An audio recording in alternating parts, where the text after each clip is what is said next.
wenzani umuntu omnyama emhlabeni ehlupheka imihla yakhe yokuphila benaye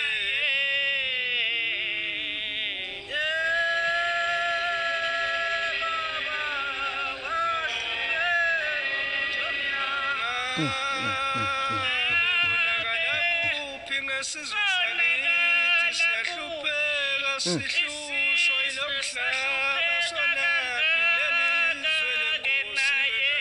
Hayi yona le corona ihlasele bakithi kunzima.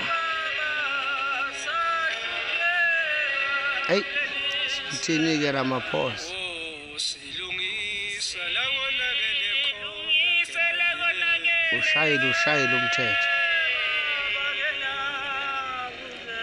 yabo